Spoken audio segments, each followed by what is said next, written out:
Et subhanallah, il y a un frère que j'aime beaucoup, hafidahullah. Il m'avait envoyé son témoignage, le témoignage de son repentir, qui est vraiment très poignant.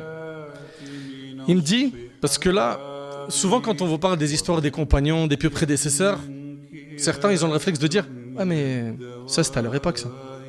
Moi je suis ni le prophète, alayhi salatu wassalam, ni Abu Bakr. » La sœur elle dit « Moi je suis pas Aïcha radhiyallahu anha, je suis pas Khadija. » Et donc certains ont du mal à s'identifier.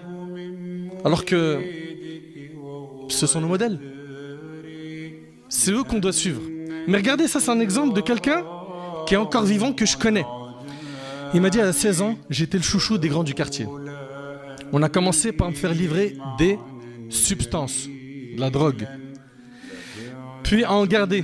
Et j'ai fini par en vendre, d'abord en petite quantité, et l'appât du gain a fait que les quantités ont fait qu'augmenter. À cette époque-là, Allah n'existait que dans la shahada que mon père m'avait appris étant plus jeune.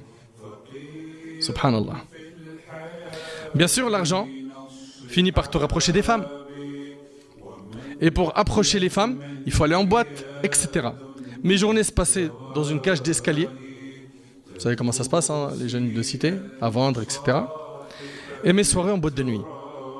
Et mes nuits complètes se terminaient à l'hôtel, accompagné, comme vous le savez.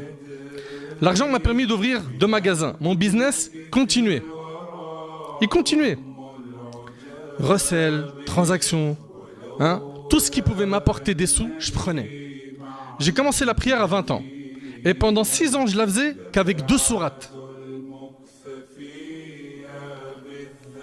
Je priais toutes mes prières ensemble tard le soir. J'avais grandi. J'avais passé à un niveau supérieur. Il y avait un plus dans mes soirées. Je brûlais mon argent dans les casinos. Les jeux de hasard. Aujourd'hui, ils n'ont plus besoin de se déplacer, les jeunes. Paris sportifs, applications, téléphone.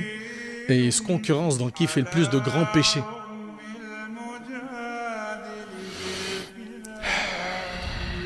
À ce moment-là, je mentais, je jouais aux jeux de hasard, je forniquais, je délaissais la prière, je volais, je vendais de la drogue.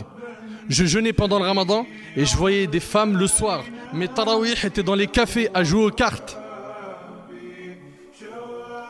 Ça fait un paquet quand même, hein. Oui ou non? Il dit, un soir d'hiver en 2009, le peu de foi que j'avais est tombé au plus bas. J'ai eu une envie de mourir. Allahu Akbar. Et vous savez, quand on assombrit son cœur par les péchés, à la fin, il n'y a plus de goût à la vie. Et grâce à Allah, écoutez ce qu'il dit. Allah a mis des frères, mashallah, sur mon chemin. On a quoi ici, là? Allô? La fréquentation. Combien de fois on entend, j'ai envie de me repentir, j'ai envie d'être quelqu'un de bien, mais il fréquente des gens qui sont néfastes, nocifs pour sa foi. Mais apprenez à faire de bons choix. Réveillez-vous. Jusqu'à quand? Vous vous mettez en danger, ici-bas et dans l'au-delà, parce que les péchés ont des conséquences. Mais les gens semblent oublier.